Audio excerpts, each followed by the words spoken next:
welcome to a new video. I know it's been forever since I last uploaded. A lot has been going on in my life since then.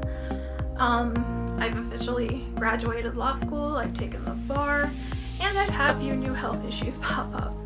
So what I'd like to talk about today is fibromyalgia, which I got diagnosed with last year, actually after my last video. So that's been my biggest hurdle that I've been dealing with health-wise in the past year or so. And I'd like to today talk about what caused it, what the symptoms are, and how to manage it. At least so far as I have discovered. If I discover some new things about it, I would definitely upload a new video later. This is just as far in time as I am now. This is what I have discovered. So in one of my previous videos, I discussed that I had appendicitis. So my appendicitis came on just a few weeks after I had surgery to remove my endometriosis. So 2 surgeries within a month, and that was right before the weekend before the new semester started. So it was very stressful and very painful.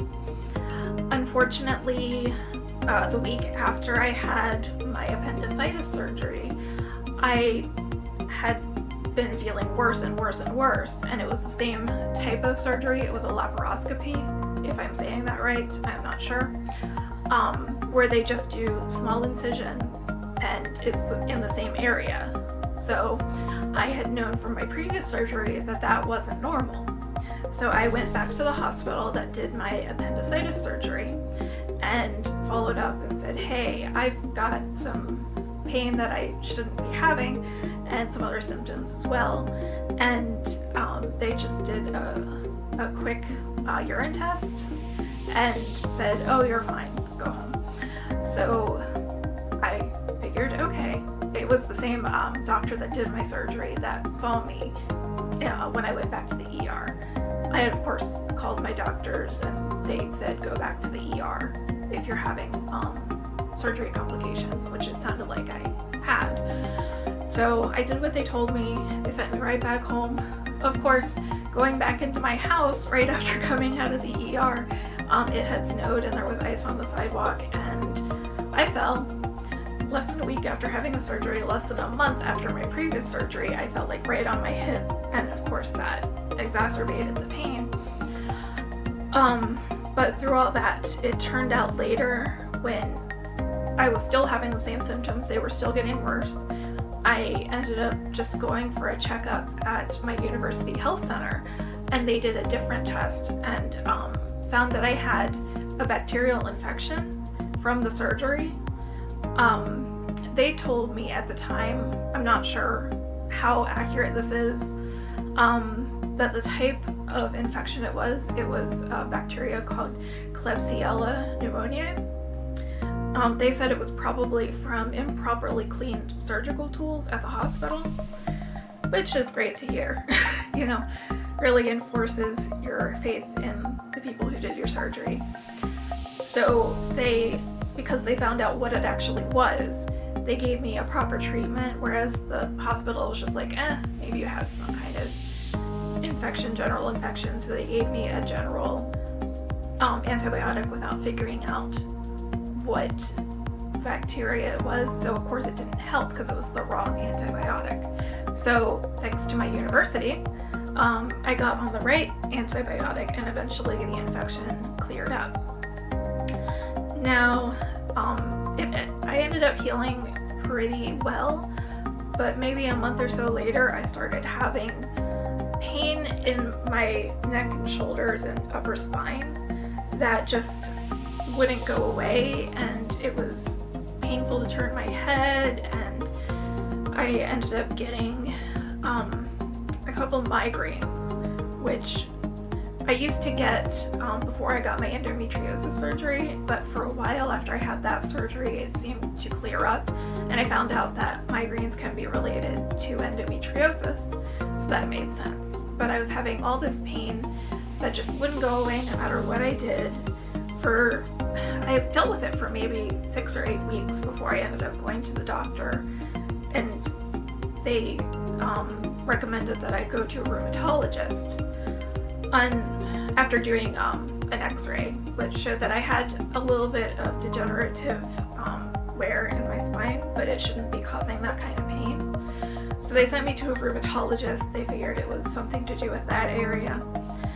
But if you've ever needed a specialist to see you, you know it takes months to get into like a rheumatologist or a pulmonologist. So this was maybe March or April, and they couldn't see me until September.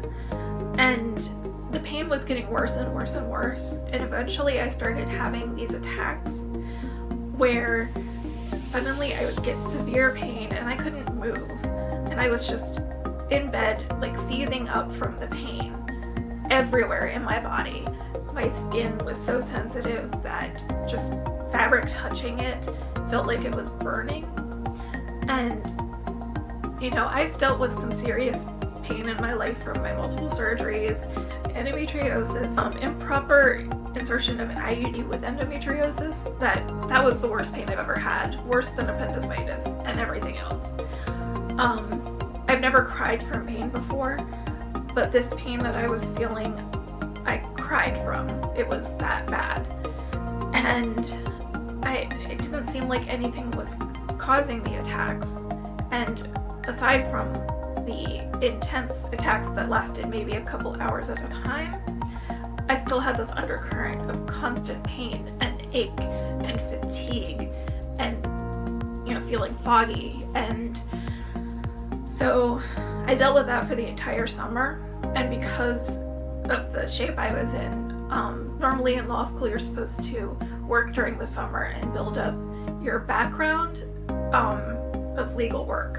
Luckily, because I started as a part-time student in law school, I had already had 2 full summers of work.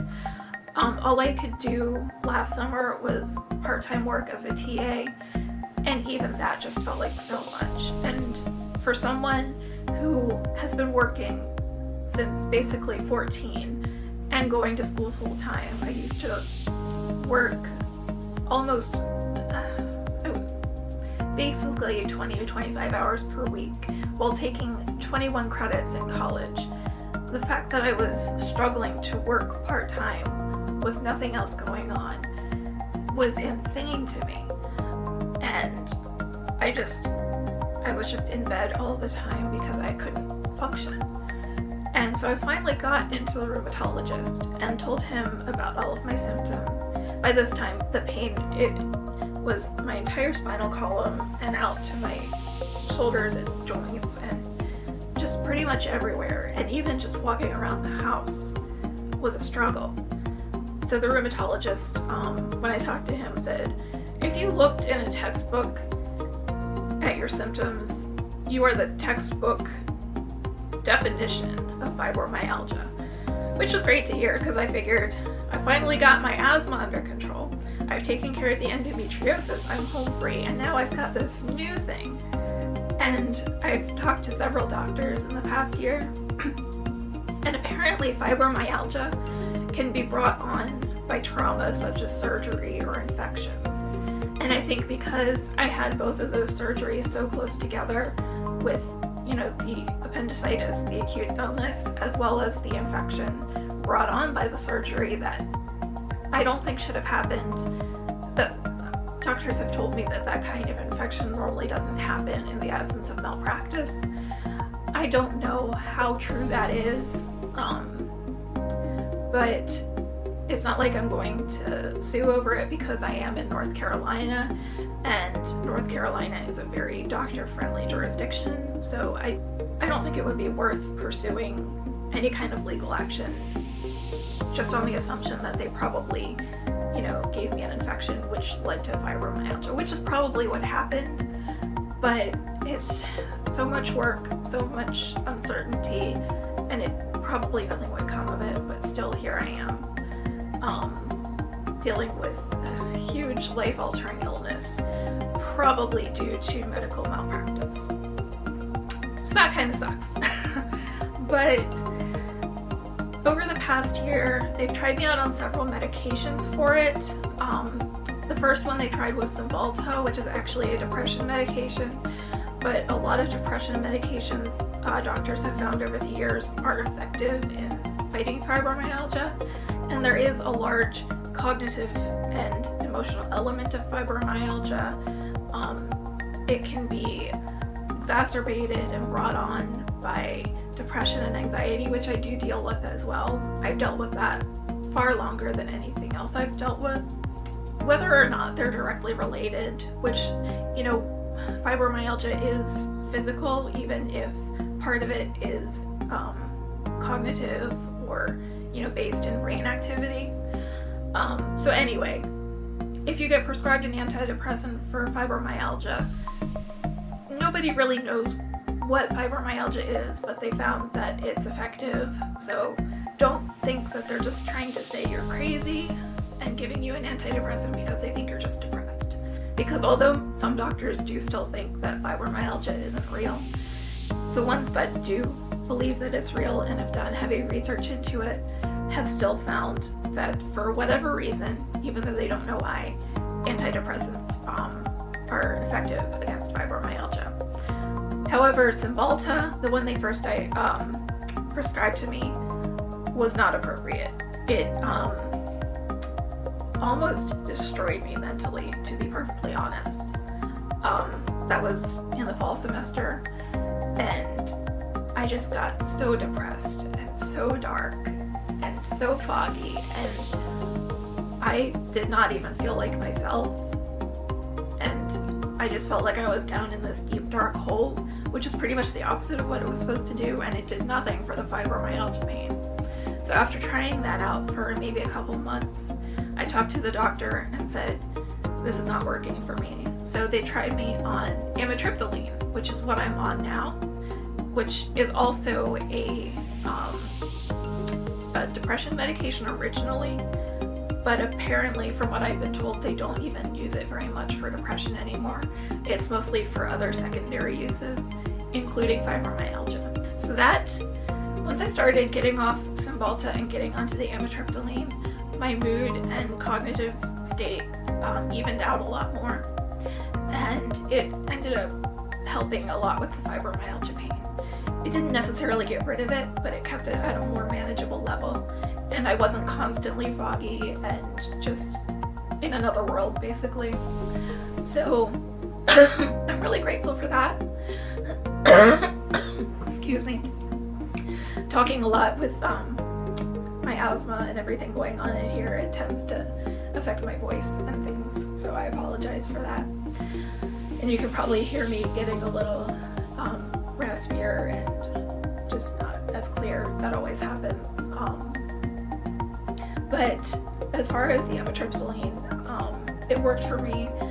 Everybody's going to be different, so don't necessarily, if you're suffering from these kind of symptoms, go to the doctor and just ask for that. You're going to have to try out different things with your doctor, and that's totally normal, and it's like with depression medication. Everything works differently for different people. Nobody's brain chemistry is exactly the same, that's just how it is. And same for physiology. Nobody's body is going to react the same way to meds. My mother can't take basically any kind of meds except very mild over-the-counter things, and that's just how her body reacts to things. But I will say that within the past few months, I have had, several, I don't know what to call them, just attacks where fibro flares, I suppose is the term most people use, where, the pain's been worse, my brain's been foggy, I've been extremely fatigued. So the amitriptyline is not a miracle cure, and I have been, originally the doctors told me to go on a specific diet, cutting out certain foods that cause inflammation, which triggers fibromyalgia. I didn't take that too seriously at first just because I was dealing with so many other things, and trying to completely alter my diet at the same time just didn't seem manageable while I was still in school full time and dealing with the illness, which is kind of ridiculous because doing that probably would have made the illness better.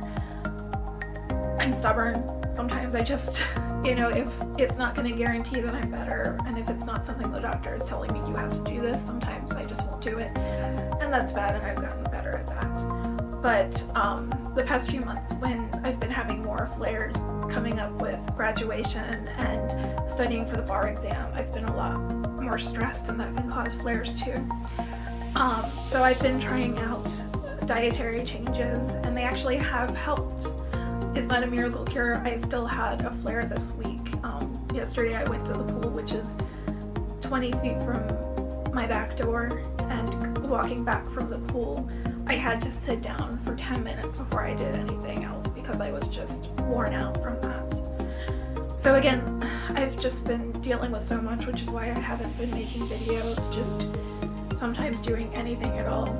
Even getting out of bed to go to the bathroom or get some food is just too much. And it is going to be like that for a while. Fibromyalgia is not a curable illness. So if you're dealing with that, I'm really sorry, because it does suck to know that this is not going to go away. They don't have a cure.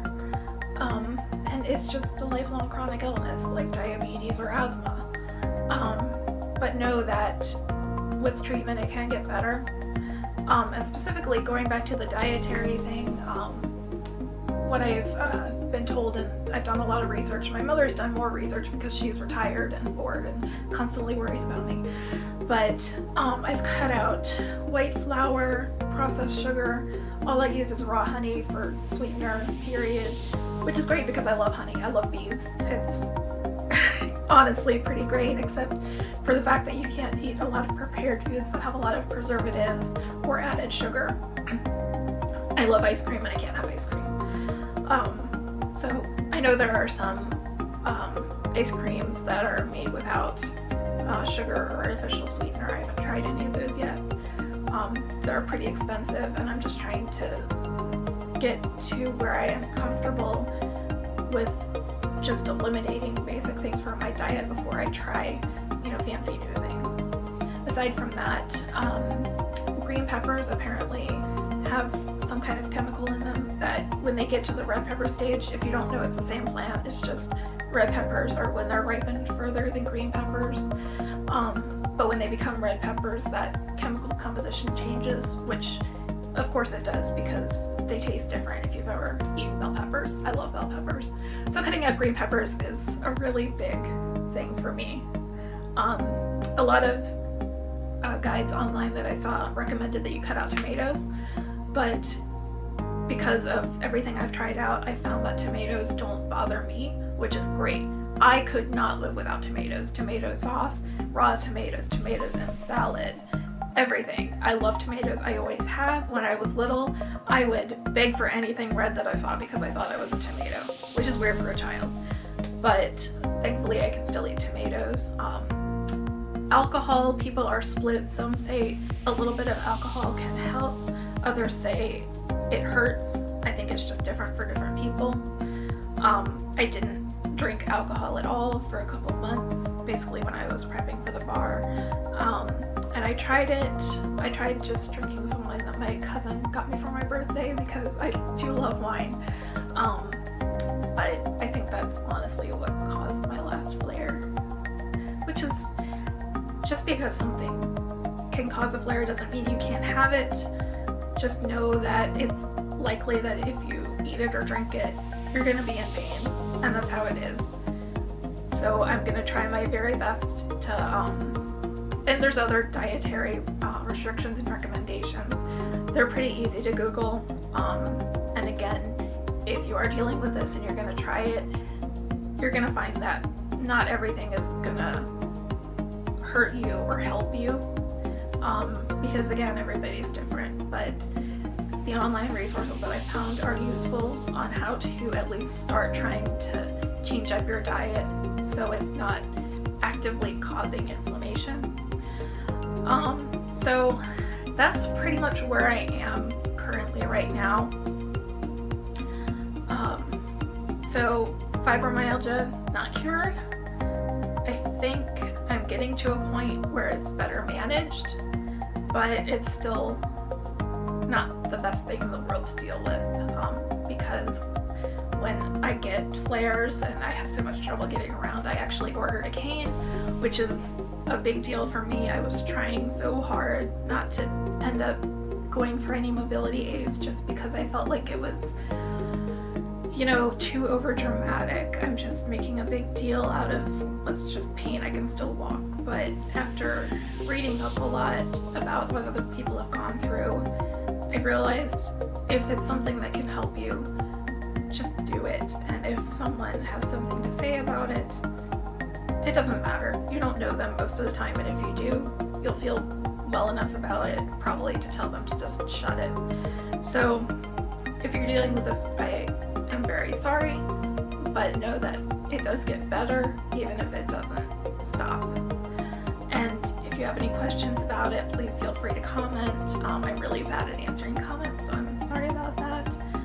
Again, when I am feeling bad, I tend to not, just texting is too much, and I just kind of can't deal with any of that. So I'll try to be better at that when I'm feeling good. But thank you very much if you watched to the end of this. I know it's a long video and I'm sorry about that. There's just a lot to tell, and hopefully I'll chime back in with another video soon, maybe about you know, the weight gain or anxiety or something like that. But we'll see how I feel, and have a great day, and just